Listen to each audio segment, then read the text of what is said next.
Amahoro amahoro bwoko bw'Imana God's people muherereye hirya no hino muherereye muri Afurika yose abanyarwanda bumva ikinyarwanda bumva ikirundi babashije gusesengura mugasobanukirwa iby'ikiganiro turimo aho muherereye hirya no hino muri Amerika, Aziya, Europe, Australia, Aziya impande n'impande mugubwe neza. Amahoro y'Imana nabane namwe mubiheshejwe no kumenya Imana na Yesu umwami wacu. Ubasuza ni mugenzi wanyu w'ubwoko bw'Imana Anastase Sibomana, n'ubundi turi mu kiganiro tumenya amateka mwiyobokamana, ikiganiro kinyura kuri Irera TV1 buri munsi. Nyirizina ubwoko bw'Imana, intego yacu no kumenyekanisha ukuri kw'ijambo ry'Imana uko riri, ndetse by'umwihariko tumenyekanisha inzira yo kurijya mu bwami bw'Imana. Yego nyirizina duterwa ishyaka no kwiga ijambo ry'Imana. Turebeye hamwe incamake y'amateka yaranze iyi tariki ya 19 z'ukwezi kwa kabiri. Niho turasanga muri aya mateka turabonamo John Wycliffe wanenze itsinda ry'abasengaga abantu bakanagurisha impapuro babeshya ngo ni uruhushya rujyana abantu mu ijuru, indulgences. Niho turasanga kandi muri kino kiganiro tumenya amateka mwiyobokamana turabonamo uburyo dukwiriye kwitwara tugeze aho tugomba kwisobanura nk'ubwoko bw'Imana God's people. Ndagira ngo ube maso tubane muri kino kiganiro dutangira n'ubundi kurinda dusoza, kugira ngo habeho gusobanukirwa uburyo dukwiriye kwitwara nyirizina tugeze aho tugomba kwisobanura nk'ubwoko bw'Imana cyangwa God's people. Ego birakwiye ko ibi bintu tubimenya, ni iby'agaciro kugira ngo tubisobanukirwe, kuko n'ubuzima tubamo bwa buri munsi. Kwisobanura uwo uriwe, kwisobanura kuyoborwa n'umwuka w'Imana, kwisobanura yuko uri bene Imana, kwisobanura yuko uri umukiranutsi, kwisobanura yuko uri umwizera, kwisobanura yuko wizera Yesu Kristo nk'umucunguzi wawe. Ibyiringiro byawe bishingiye kuki? Icyo gihe ahantu hose ibi ngibi ukeneye kubisobanura kandi mu buryo bwa nyabwo nyirizina. Birakwiye ko rero iki kiganiro tugitangiranye n'ubundi tuze gusozanya dusobanukirwe byinshi. Twongeye kwibukiranya uri mushyashya kuri kino kiganiro cyangwa kuri channel ya Irera TV1, wakanda subscribe tukajya tubana buri munsi, dore ko buri munsi kuri uyu murongo wa Irera TV1 twiga Bibiliya kuri uyu murongo wacu. Yego tugiye kunyarukira n'ubundi muri bino biganiro ku buryo burambuye. Tutarahagera kuri uyu murongo wa Irera TV1 twifashisha igitabo cya Bibiliya kugira ngo ukuri dushaka kumenya kose nuko dushaka kumenyekanisha dutanga umugabo twifashisha igitabo cya Bibiliya. Ibitagaragara muri Bibiliya, ibitagaragara yuko ari ijambo ry'Imana, ibyo ngibyo ngira ngo ntabwo biba biri mu murongo w'ibyo tugomba gushakisha cyangwa dukwiriye kuba twakubahiriza, cyangwa nk'ibiri mu nshingano zacu nka bene Imana cyangwa nk'ubwoko bw'Imana cyangwa God's people. Yego tugiye kureba aya mateka ku buryo burambuye yaranze iyi tariki ya 19 Gashyantare mu mwaka w'1377. John Wycliffe yaburanishijwe muri katedrali yitiriwe Mutagatifu Pawulo kubera ko yanenze itsinda ry'abahamyaga ko bakora iby'Imana ishaka kandi barasengaga abantu bakanagurisha impapuro babeshya ngo ni uruhushya rujyana abantu mu ijuru, indulgences. Niko urwo rwandiko cyangwa izo mpapuro cyangwa izo tike bazitaga, kandi yanengaga ibyo bakoraga binyuranye n'ijambo ry'Imana. Nanone kandi yanengaga abayobozi b'iryo tsinda kubera ko bari bafite uburyarya. Nubwo abapapa 5 bategetse ko atabwa muri yombi, ntabwo yigeze ahamwa n'icyaha cyo kuba umuhakanyi. Yego nanone kandi ku ya 19 Gashyantare mu mwaka w'1401 William Sawtrey, umupadiri w'Ubwongereza wakurikije inyigisho za John Wycliffe, yatwitswe azira kuva mu bashyigikiye inyigisho z'ibinyoma bivuguruza Bibiliya. Nawe ababaye umumaratiri wa mbere Rollard yego wanenze iryo tsinda ry'abanyabinyoma mu Bwongereza. Aya mateka twayatangarijwe n'urubuga rwitwa christianitytoday.com. Nyirizina turimo kureba uyu John Wycliffe ubwo yari arimo gushinjwa byinshi cyane, ariko nyirizina nawe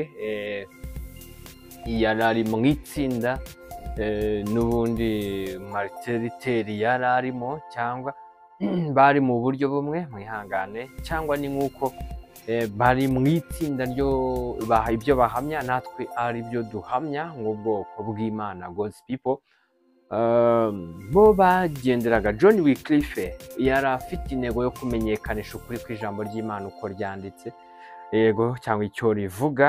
Rero iri tsinda ry'abahamyaga ko bakora iby'Imana ishaka, ariko ntibakora iby'Imana ishaka, ahubwo bagakora ibinyuranye n'ibyo ishaka.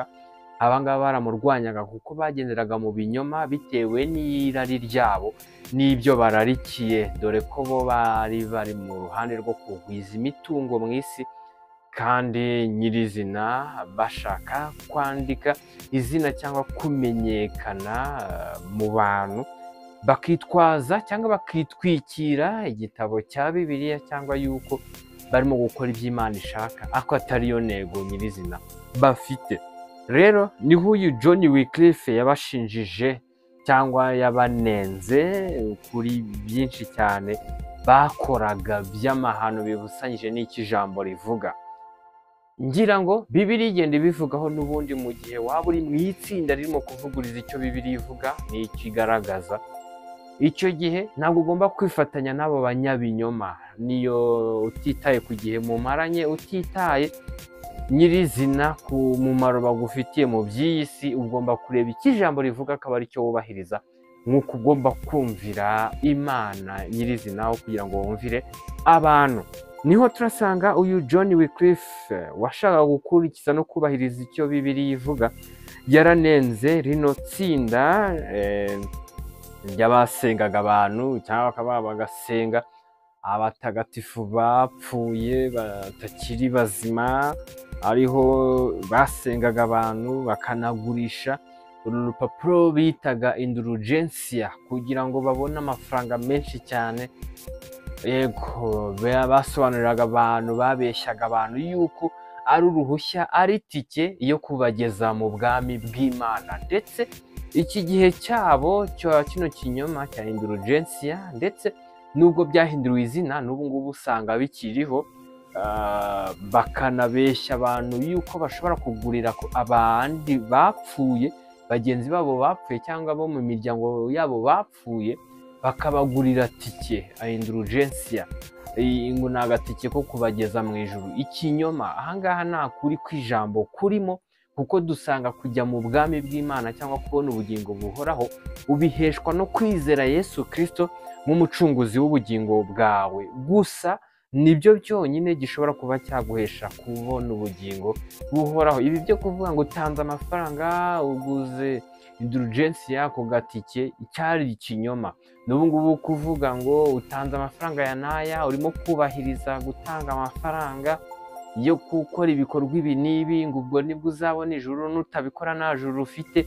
Ikinyoma, nta kuri guhari. Reba bwoko bw'Imana, God's people, twiga Bibiliya buri munsi kuri Rera TV 1 no mu materaniro hirya no hino, ndetse n'andi macano asobanura ijambo ry'Imana uko riri.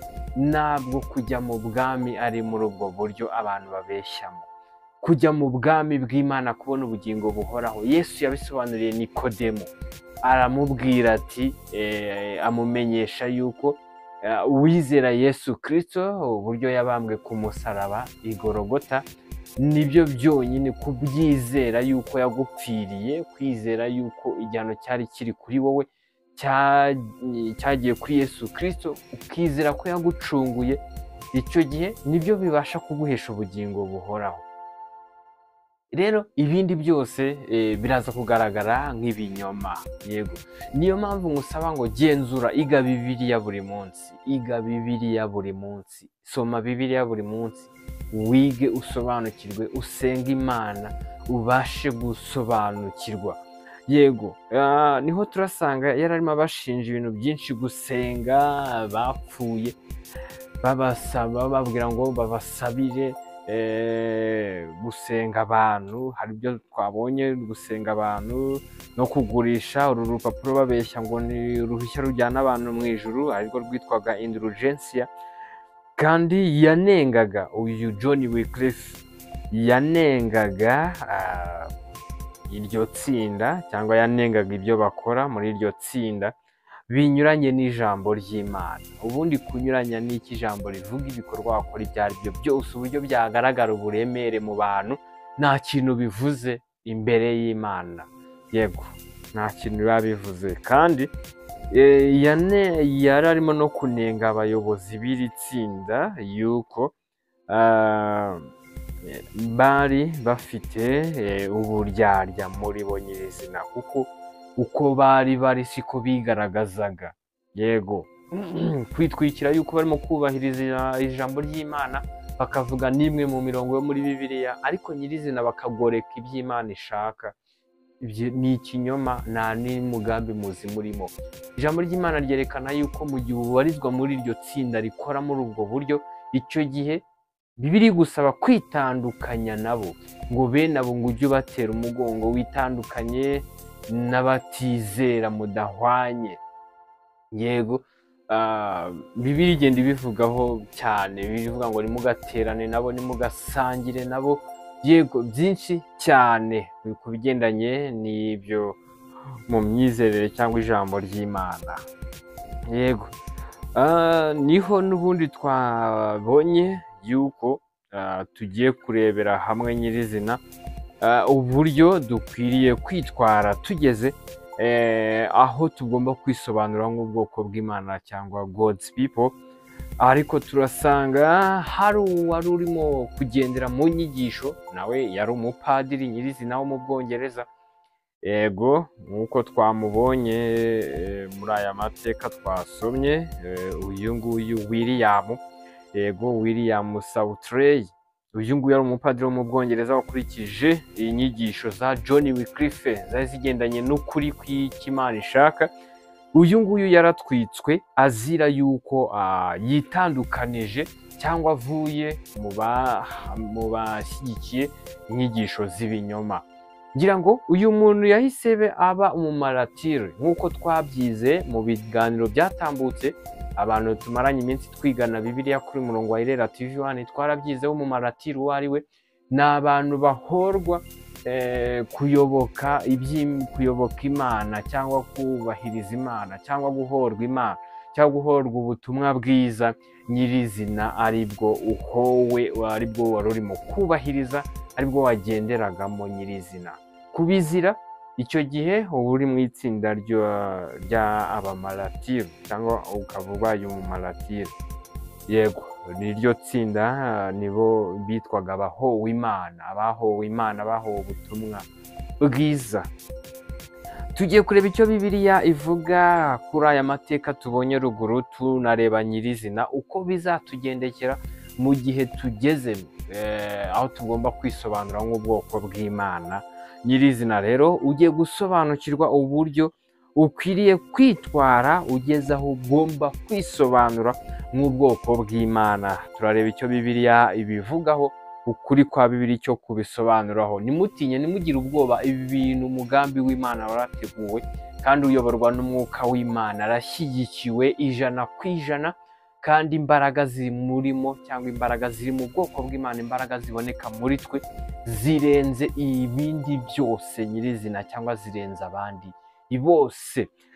Ijambo ry'Imana niriho rivuga mu butumwa bwiza uko bwanditswe na Mariko, ibice 13 umurongo wa 9 kugera ku wa 13. Harabihishura neza, bamaso, tega amatwi, dukurikirana ahantu n'ah'ingenzi n'ah'agaciro, kandi nawe urahakeneye mu gihe nk'iki ngiki turimo. ndetse no mu gihe kizaza uko tugenda duhura na byinshi bitandukanye. Ijambo niho rivuga ngo ariko mwirinde kuba mwirinde ahubwo ariko mwirinde kuko bazabagambanira mu nkiko muzakubitirwa mu masinagogi kandi muzahagarara imbere y'abategeka n'abami babamora ngo mubabere abahamya. Yego, ibi ngibi bigomba kubaho nyirizina, ari byo ngo ariko mwirinde kuko bazabagambanira mu nkiko. Ijambo riragaragaza yuko bigomba kubaho. Yego, ngo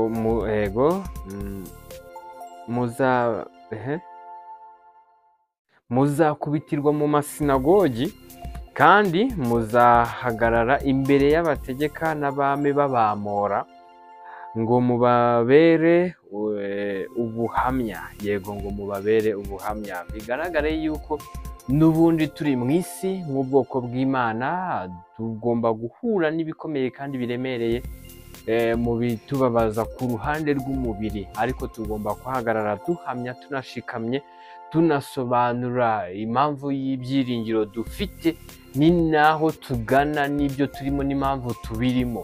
Ibyo byose turaza kubimenya uko tugenda twiga Bibiliya, ibyo tugomba guhamya no gusobanura, ariko tudateshuka, tutanava mu murongo wo guhamya ubutumwa bwiza bwa Yesu Kristo ngo tubuhakane cyangwa ngo tubuvemo. Yego, ngo ni uko tugeze mu ngorane runaka cyangwa mu kaga runaka. Ubutumwa bwiza bukwiriye kubanza kumara kwamamazwa mu mahanga yose. Yego, nibabajyana mu manza ntimuzahagarike imitima y'ibyo muzavuga. Ijambo ry'Imana hano ryeruye neza ngo nibabajyana mu manza, cyangwa nk'ubwoko bw'Imana, nkamwe muvuga ubutumwa bwiza, nawe wafashe intego yo kumenyekanisha iby'Imana yakubwiye. Yego, ijambo riravuga ngo nibabajyana mu manza ntimuzahagarike imitima y'ibyo muzavuga. Ibyo muzavuga mwe kubigiriraho ikibazo cyangwa ngo mubitinde ngo nzavuga iki, nzabigenza nte, ngo ahubwo ibyo muzabwirwa muri icyo gihe muzabe ari byo muvuga. Ibyo muzabwirwa muri icyo gihe bizaba ari byo muvuga nyirizina. Wumvira aho uzaba ubyumvishe cyangwa bizaba biturutse, niho ugiye kumva ngo kuko ngo ahubwo ibyo muzabwirwa muri icyo gihe muzabe ari byo muvuga, kuko atari mwe muzaba muvuga, ahubwo ari Umwuka Wera. Si wowe uzaba urimo kuvuga, ahubwo n'Umwuka Wera uzaba urimo kuvuga.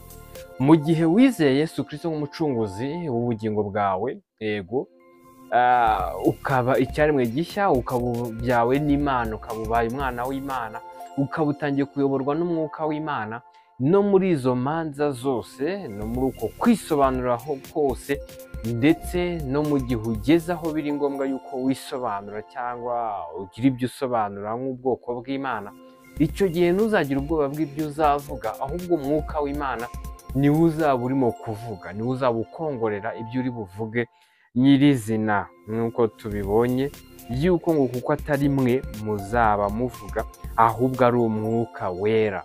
Umwuka Wera icyo uzaba urimo gukongorera nicyo uzamenyesha abantu. Yego, dore ko mu gihe umuntu akimara kwizera Yesu nk'umucunguzi w'ubugingo bwe, atangira kuyoborwa n'Umwuka w'Imana. Icyo yakora, icyo yavuga, ayoborwa n'Umwuka w'Imana. Icyo muzasubiza muri izo nkiko nk'izo, no kwisobanura no kugira ibyo ubwira abantu, basobanura impamvu z'ibyiringiro mu buzima turimo bwose, Umwuka Wera, Umwuka w'Imana ni ukwemeza icyo ugomba, ni ugufatira umwanzuro w'icyo uri busubize abo bantu.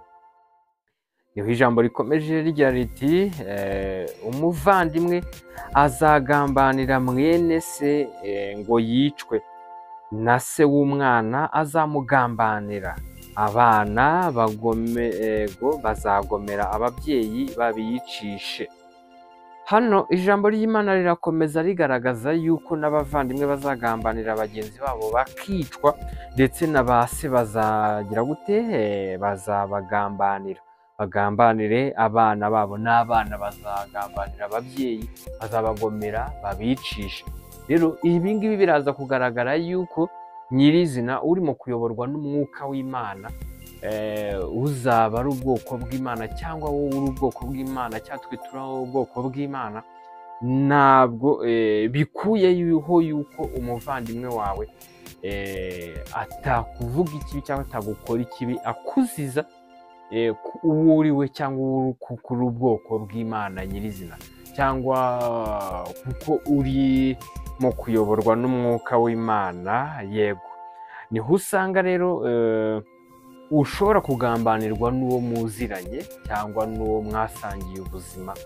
Yego, kuko urimo kuyoborwa n'umwuka w'Imana, we akaba arimo kuyoborwa n'icyaha kimurimo, usange arimo kukugambanira ngo wicwe, ndetse n'abana bazagambanira ababyeyi babo babagomere babicishe, ndetse n'ababyeyi nabo ngo nabase w'umwana ngo bazabagambanira. Aha ngaha urumva ni ibintu biremereye bifite imbaraga, bigaragara yuko ubuzima bwajya mu kaga urimo kuzira yuko uyoborwa n'umwuka w'Imana nyirizina. Ijambo ry'Imana rikomeza rivuga ngo kandi muzangwa n'abantu bose babahora izina ryanjye. Ijambo ry'Imana ryerekanye yuko abantu bose bazabanga, kuko muzaba murimo kuvuga ukuri kw'ijambo ry'Imana, kandi bo bashaka kugendera mu binyoma, kandi cyangwa ukuri urimo kugaragaza kubashyira mu makosa, cyangwa kurimo guhishura umwijima barimo, cyangwa ukuri urimo kugaragaza ko ubutumwa bwiza kurimo guhishura ibyaha babamo. Icyo gihe abo ngabo bose bagomba kukwanga baguhora izina rya Yesu Kristo, ngo ariko uwihangana akageza imperuka niwe uzakizwa. Yego, twari turimo tureba nyirizina igisobanuro cy'uburyo dukwiriye kwitwara tugeze aho tugomba kwisobanura nk'ubwoko bw'Imana, God's people. Nuko tutagomba gutinya cyangwa ngo dutinyishwe mu buryo ubwo ari bwo bwose, ahubwo dukomeza gushikama no guhamya abo turi bo, tumenyekanisha ubutumwa bwiza bwa Yesu Kristo. Yego, mu buzima bwo hirya no hino tugenda tunyuramo, waba uri mu kazi, waba uri mu rugo, uri mu baturanyi, impande n'impande, yego uri ku masosho media, ugomba kumenyekanisha ubutumwa bwiza bwa Yesu Kristo uko buri, butanyuze ku ruhande. Yego, ndabashimiye bwoko bw'Imana, nimuhwema kubana natwe. Nsaba wowe mushyashya kuri murongo wa Irera TV One ngo ukore subscribe kuri Irera TV One. Twiga Bibiliya buri munsi, tumenyekanisha ukuri kw'ijambo ry'Imana, tumenyekanisha icyo dukwiriye gukora no kubahiriza. Birakwiye ko rero nyirizina ibintu nk'ibi ngibi tubimenya, ndetse hari n'ibindi byinshi twizeho biboneka kuri murongo wa Irera TV One. Ugiye ugascrollinga ukareba n'ibindi twize, urabibona byinshi, ndetse tuzakomeza twiga n'ibindi ku gihe dusigaje kuri uyu mubumbe w'isi, kandi tugomba kubyiga tukabimenyesha na bagenzi bacu, ndetse n'abazadukomokaho nabo bakazabimenya, kandi bakamenya ukuri kw'ijambo ry'Imana icyo kuvuga. Rero icyo uzi kimenyeshe abandi igihe nk'iki ngiki, igihe cyo gukora ni kuri iyi minota. Yego, ndagusaba kugira ngo uhorane natwe, ubane natwe, kandi usangize n'abandi bino biganiro, dore ko ari byo by'agaciro kuri twe ndetse na bagenzi bacu, ndetse n'abazadukomokaho. Ndabashimiye bwoko bw'Imana, God's people, mugumye mugubwe neza, dore ko buri gihe, buri hantu, kuri buri gikorwa duhoza umutima ku by'iwacu mu ijuru. Kandi ikindi ntego yacu ni ukumenyekanisha ukuri kw'ijambo ry'Imana uko riri, ndetse tunamenyekanisha inzira yo kurijya mu bwami bw'Imana. Yego, duterwa ishyaka no kwiga ijambo ry'Imana, ndetse tugaterwa ishyaka no gusobanukirwa ibyo tutari dusobanukiwe Imana ishaka yuko twubahiriza. Yego, ndabashimiye.